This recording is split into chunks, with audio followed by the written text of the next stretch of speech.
Eh bien, bonjour à tous. Nous allons regarder aujourd'hui une question qui peut sembler un peu difficile, la question du baptême de Jésus.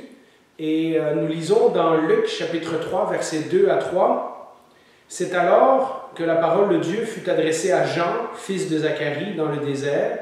Et Jean parcourut toute la région du Jourdain. Il prêchait le baptême de la repentance pour le pardon des péchés. » Alors, je vous invite à un mot de prière et ensuite nous discuterons du baptême de Jésus.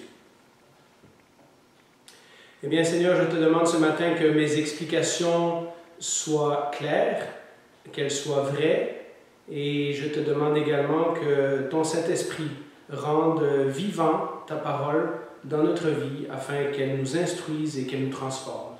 Au nom de Jésus, je te prie. Amen. Alors, nous venons de le lire dans le texte et les 4 évangiles soulignent la même chose, que Jean baptise pour la repentance en vue du pardon des péchés. Le royaume de Dieu approche, le royaume de Dieu est arrivé, le Messie est à la veille d'être là, nous a dit Jean, et vous devez être prêts. Le Messie a besoin d'un peuple qui sera prêt à le recevoir. Et donc, dans toute la cérémonie du baptême de Jean, il y a cet aspect qui joue. Il est en train de préparer un peuple pour Dieu. La raison qu'on l'appelle le baptiste, évidemment, vous l'avez deviné, c'est parce qu'il baptise les gens. Donc, il les trempe au complet dans l'eau. Et c'était une cérémonie qui n'était pas habituelle parmi les Juifs. C'est une cérémonie qu'on ne trouve pas dans l'Ancien Testament. Et donc, on reconnaît que Jean-Baptiste fait quelque chose de spécial et on lui donne le surnom de Jean le baptiseur. Nous, on dit aujourd'hui Jean-Baptiste, mais à l'origine, on pourrait dire Jean le baptiseur. C'était en fait la cérémonie que quelqu'un qui était non-juif et qui voulait faire partie du peuple d'Israël parce qu'il s'était converti à la foi juive, c'était la cérémonie que cette personne devait pratiquer. Et donc, vous comprenez un petit peu l'image, Jean est en train de, si vous voulez, baptiser les gens pour qu'ils fassent partie d'un nouveau peuple de Dieu, le peuple qui va être prêt à recevoir le Messie. Alors, nous avons commencé avec Luc chapitre 3, mais nous voyons un récit plus complet dans Matthieu chapitre 3, et c'est ce que je vous invite à lire en ce moment. Cependant, quand il vit, donc Jean, beaucoup de pharisiens et de sadducéens venir se faire baptiser par lui, il leur dit, « Race de vipères, qui vous a appris à fuir la colère à venir? Produisez donc du fruit qui confirme votre changement d'attitude, ou du fruit qui confirme votre repentance, dans une autre traduction. Et ne vous avisez pas de dire en vous-même, nous avons Abraham pour ancêtre. » Donc, si vous voulez, il y avait certains Juifs qui disaient, nous sommes sauvés de toute façon puisque nous sommes descendants d'Abraham. Et Jean est en train de leur dire, non, dans le royaume de Dieu qui s'en vient, c'est pas comme ça que les choses vont fonctionner. En effet, je vous le déclare que de ces pierres, Dieu peut faire naître des descendants à Abraham. Déjà, la hache est mise à la racine des arbres. Tout arbre qui ne produit pas de bons fruits sera donc coupé et jeté au feu. Moi, je vous baptise d'eau en vue de la repentance. Mais celui qui vient après moi est plus puissant que moi, plus grand que moi, et je ne suis pas digne de porter ses sandales. Lui, il vous baptisera du Saint-Esprit et de feu. Il a sa pelle à la main, il nettoiera son aire de battage, et il assemblera son blé dans le grenier, mais il brûlera le paille dans un feu qui ne s'éteint pas. Comme nous l'avons vu la dernière fois, donc, il y a des gens qui viennent voir Jean pour se faire baptiser, mais qui ne sont pas vraiment tout à fait sérieux. C'est le cas, nous allons le découvrir alors que nous avançons dans la vie de Jésus. C'est le cas avec les pharisiens, par exemple. Vous imaginez ces gens qui aiment montrer leur religiosité en public, ces gens qui se targuent d'avoir accompli tous les commandements, y compris tous les commandements que leur tradition a rajouté au commandement de Moïse, et ces gens viennent pour participer au baptême de Jean, mais Jean sait qu'à l'intérieur d'eux-mêmes, ces gens-là se sentent pas sur le même niveau spirituel que les autres, et donc il y a une tension dans le récit. Ces gens viennent peut-être pour se faire baptiser par Jean, mais certainement le cœur, la repentance n'est pas là. En effet, on découvrira dans les évangiles qu'ils ne pensent pas qu'ils ont besoin de repentance. Alors Jean utilise dans le texte, peut-être ça vous a surpris, mais je vous l'explique rapidement, les deux images qui reflètent l'urgence de la situation. Au verset 10, on a la hache qui est mise à la racine de l'arbre, donc l'arbre est à la veille d'être coupé. Et puis au verset 12, quand on sépare le grain, il reste la paille, et la paille va être brûlée dans le feu. Et donc Jean est en train de préparer un peuple à la venue de quelqu'un d'autre que lui, et il baptise pour cette raison. Mais il explique bien aux gens que son baptême n'est que pour préparer les gens à la venue du Messie. Celui qui vient après lui est beaucoup plus puissant que lui et va les baptiser de l'Esprit, c'est-à-dire ils vont recevoir l'Esprit de Dieu. Nous avons donc Jean, nous dit le texte, qui baptise le baptême de la repentance en vue du pardon des péchés. Et là, il nous faut dire un bref petit mot sur la repentance. La repentance biblique n'est pas simplement un regret, mais un changement d'attitude complet. Je prépare d'ailleurs dans tout le Conseil de Dieu un ou deux messages sur la repentance qui vont être affichés sous peu et qui vont être un complément à ce message. Mais nous avons donc Jésus qui arrive et qui demande à Jean de se faire baptiser. Alors, on vient de parler de repentance, on vient de parler de pardon des péchés. Vous comprenez la réaction de Jean, qui est exactement la même réaction que serait la nôtre aujourd'hui. Mais Jésus n'a pas besoin de repentance et Jésus n'a pas besoin de pardon des péchés. Alors, pourquoi est-ce qu'il vient se faire baptiser? Nous lisons dans le texte, « Alors Jésus vint de la Galilée jusqu'au Jourdain, vers Jean, pour être baptisé par lui. Mais Jean s'y opposait en disant, « C'est moi qui ai besoin d'être baptisé par toi, et c'est toi qui viens vers moi? » Jésus lui répondit, « Laisse faire maintenant, car il est convenable que nous accomplissions ainsi tout ce qui est juste. » Et Jean ne lui résista plus. Dès qu'il fut baptisé, Jésus sortit de l'eau. Alors le ciel s'ouvrit pour lui, et il vit l'Esprit de Dieu descendre comme une colombe et venir sur lui.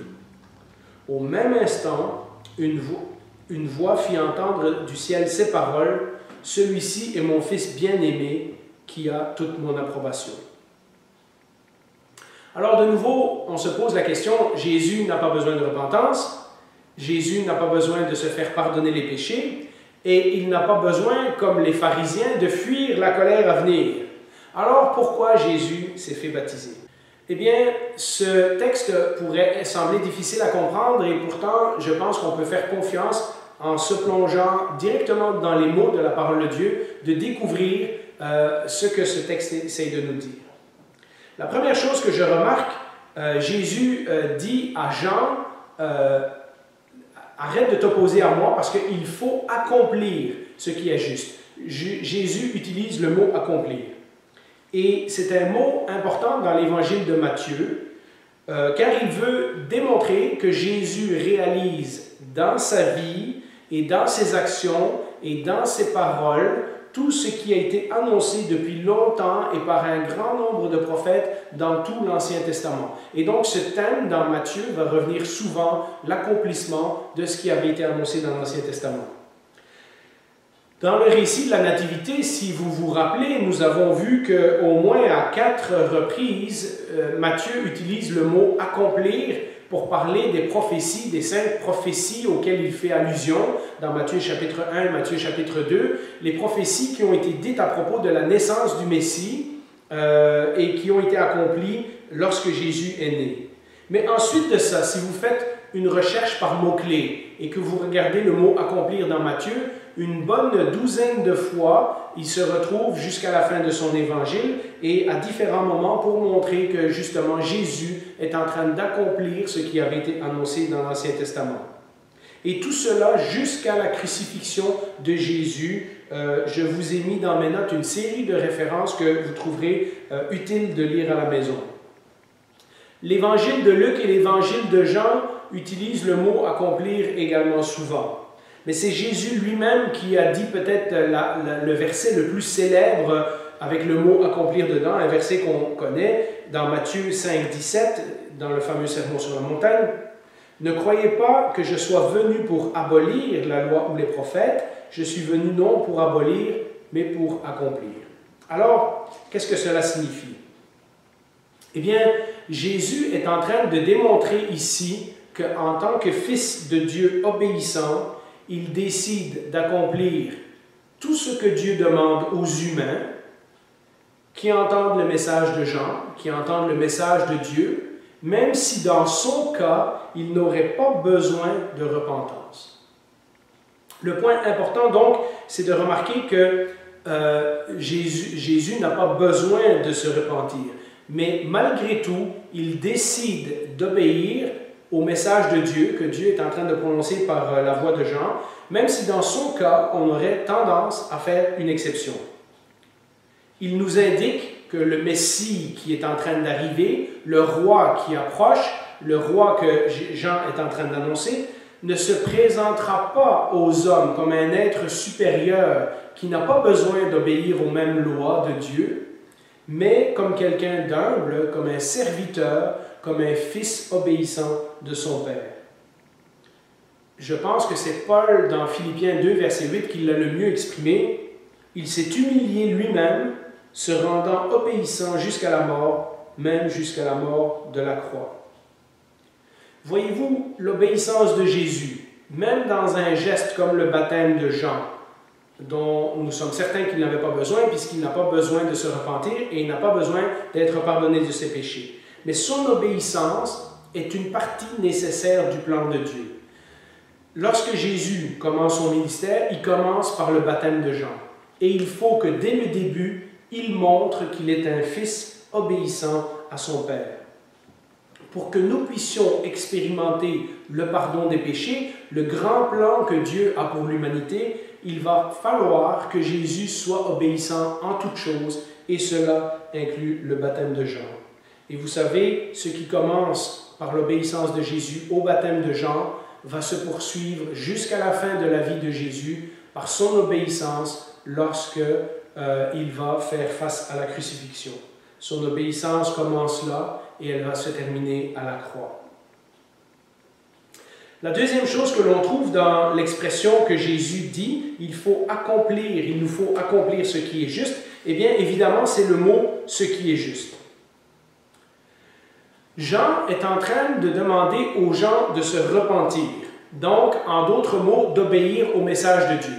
Vous vous rappelez, dans l'Ancien Testament, le peuple s'est détourné à de nombreuses reprises de Dieu, et Dieu envoie les prophètes régulièrement pour leur demander de se repentir, de revenir à Dieu. Et donc une partie de l'obéissance à Dieu consiste à se détourner du mauvais chemin où on était parti, mais également d'obéir aux bonnes lois que Dieu avait données à son peuple. Ce qui est juste, donc, dans le cas d'Israël, mais dans notre cas aussi, serait d'obéir à toute la loi de Dieu. Il faut accomplir ce qui est juste. Nous devrions, normalement, dans un monde parfait, tous accomplir les bonnes lois que Dieu nous a données. Mais nous n'en sommes pas capables. Tout comme le peuple d'Israël n'était pas capable non plus dans l'Ancien Testament. Et donc, dans ce sens, lorsque Jésus va accepter par son obéissance le baptême de Jean, Jésus est en train de s'identifier avec le pécheur. C'est-à-dire, il est en train, en quelque sorte, de prendre notre place, de nous montrer qu'est-ce qu'un fils obéissant à Dieu aurait l'air. Il pointe donc au fait que lui va accomplir à notre place tout ce qui est juste, donc tout ce que la loi demande, ce qui est juste aux yeux de Dieu, alors que nous ne sommes pas capables de le faire, et il va accomplir cela pour gagner notre pardon, pour gagner le pardon de nos péchés. Même si cela implique que lui devra mourir pour des pécheurs, lui qui n'avait pas de péché va devoir mourir pour nous. Il va devoir mourir pour ceux qui ne sont pas capables de respecter la loi de Dieu et pour ceux qui ne sont pas capables de mourir pour eux-mêmes, pour se sauver eux-mêmes. Même si lui, Jésus, n'a pas besoin de repentance et de pardon, il va un jour, dans pas très longtemps, se charger des péchés du monde et être puni à notre place par Dieu. Et Dieu va devoir faire ce qui est juste, de nouveau cette expression, mais pas avec nous. Dieu va faire ce qui est juste, mais avec son Fils qui est chargé de péché c'est-à-dire il va le condamner sur la croix. 2 Corinthiens 5, 21, de nouveau, Paul le dit d'une autre façon. En effet, celui qui n'a pas connu le péché, il l'a fait devenir péché pour nous, afin qu'en lui, nous devenions justice de Dieu. Et donc, vous voyez, Jésus échange notre péché en faveur de ce qui est juste. Donc, non seulement il accomplit la loi parfaitement, mais il accepte de mourir à notre place qui n'étions pas capables d'accomplir la loi de Dieu. Et il accepte le châtiment de Dieu contre lui-même, puisque Dieu étant juste, il faut qu'il punisse quelqu'un, celui qui s'est chargé de nos péchés. Lorsque plus tard, Jésus, et là il y a une petite différence entre le baptême de Jean et le baptême chrétien, lorsque plus tard, Jésus va dire à ses apôtres, allez dans le monde, apporter la bonne nouvelle, baptiser les gens au nom du Père, du Fils et du Saint-Esprit. Lorsque Jésus nous demande aujourd'hui de nous faire baptiser en son nom, il demande en quelque sorte à ceux qui veulent le suivre de, à leur tour, s'identifier, mais s'identifier avec lui. Encore aujourd'hui, quand nous nous faisons baptiser, et ceux d'entre vous qui se sont fait baptiser dans les dernières années, vous le savez, on a parlé de ça, c'est un symbole qui signifie notre mort à notre ancienne vie et l'entrée dans une nouvelle vie qui va être semblable à celle de Jésus-Christ. Et donc maintenant, alors que Jésus s'est identifié avec nous pour le pardon de nos péchés, maintenant nous devons, par le baptême, nous identifier avec lui pour vivre sa nouvelle vie qu'il a mis en nous. Maintenant, en d'autres mots, que nous sommes devenus justes en Christ, il nous demande de nous identifier avec lui dans sa vie. Ce Fils est devenu le modèle de l'obéissance que tous les chrétiens devraient suivre, le modèle par excellence de ce que nous sommes appelés à devenir. Romains 6, 4, encore une fois, l'apôtre Paul, par le baptême en sa mort, nous avons donc été ensevelis avec lui, afin que comme Christ est ressuscité pour la gloire du Père, de même nous aussi, nous menions une vie nouvelle. Alors il y a un autre point que l'on trouve dans le texte et qui est important, et nous en reparlerons dans les prochaines leçons, parce que c'est un moment tournant dans la vie de Jésus. Lorsque Jésus décide d'obéir à son Père et de passer par le baptême de Jean, nous voyons l'approbation de Dieu. Nous voyons que suite à cet acte d'obéissance, le Saint-Esprit descend comme une colombe sur Jésus et la voix du Père se fait entendre. Et la voix du Père ne dit pas n'importe quoi. Elle dit « Celui-ci est mon Fils bien-aimé en qui j'ai mis toute mon affection » ou d'autres versions vont dire « qui a toute mon approbation » ou « qui a toute ma joie ». C'est différentes façons de traduire la même expression. La Trinité est présente lorsque Jésus commence son ministère. Le Père, le Fils et le Saint-Esprit sont en parfait accord au moment où Jésus va commencer son ministère.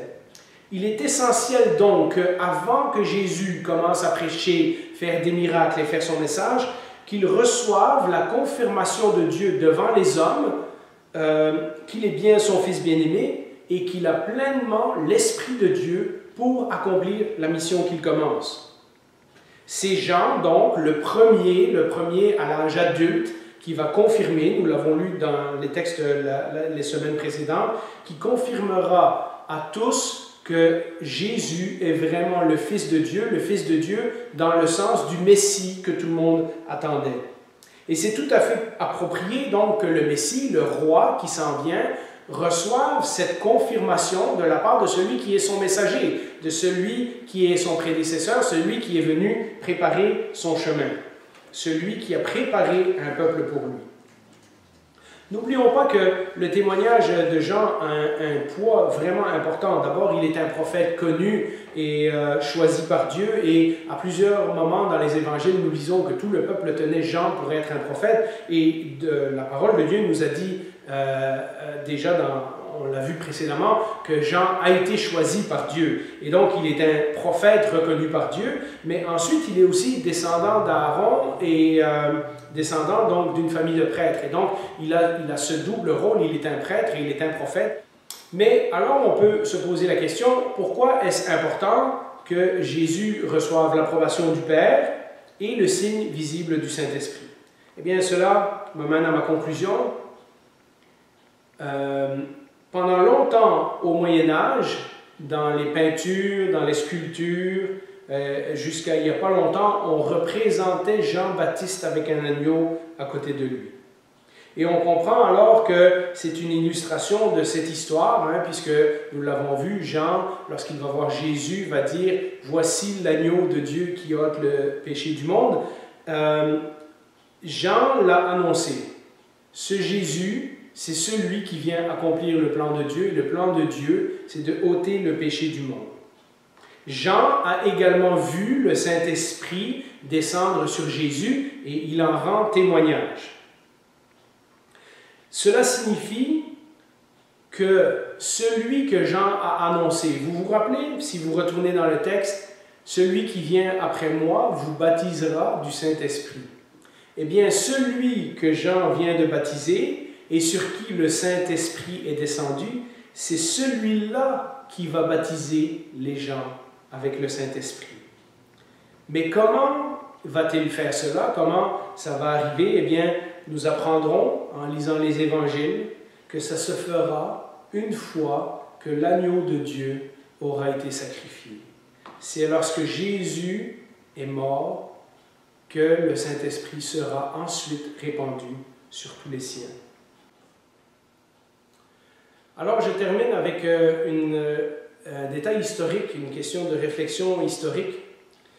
Le Jourdain, où Jean baptisait, c'était cette rivière que le peuple avait dû franchir avec Josué avant d'entrer dans le pays promis. Donc, dans les souvenirs collectifs du peuple d'Israël, il y a cette libération de l'esclavage de l'Égypte qui se conclut avec l'ouverture du Jourdain lorsque le peuple entre dans le pays promis. Et ensuite, lorsqu'ils sont dans le pays promis, donc l'accomplissement de toutes les promesses à Abraham, eh bien, ce peuple se détourne de Dieu et les prophètes font l'appeler maintes et maintes fois à la repentance. Et lorsque nous arrivons à Jean, Jean prêche le même message que les prophètes. Il appelle le peuple de Dieu à la repentance.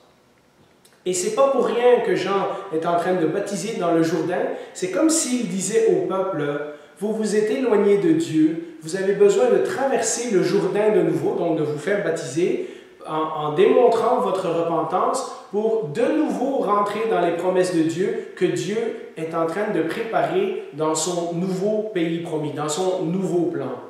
Et donc, c'est un magnifique clin d'œil, je trouve, que Jésus se fasse baptiser par Jean dans la rivière du Jourdain, cette rivière qui signifiait tout l'accomplissement des promesses de Dieu, l'arrivée dans le nouveau pays que Dieu leur avait promis.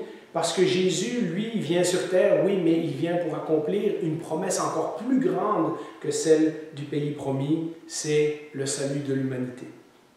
Alors, je vous laisse avec ces réflexions et je vous invite à un mot de prière. Eh bien, Seigneur, comme Jésus, tu nous appelles tes enfants, et à l'exemple de Jésus, tu nous demandes de te suivre dans l'obéissance. Mais tu nous équipes également avec ton Saint-Esprit afin que nous puissions vivre une vie utile, oui, mais surtout une vie agréable à tes yeux. Que nous puissions ce matin être conscients et remplis de gratitude pour cet énorme privilège. Merci Jésus. Amen.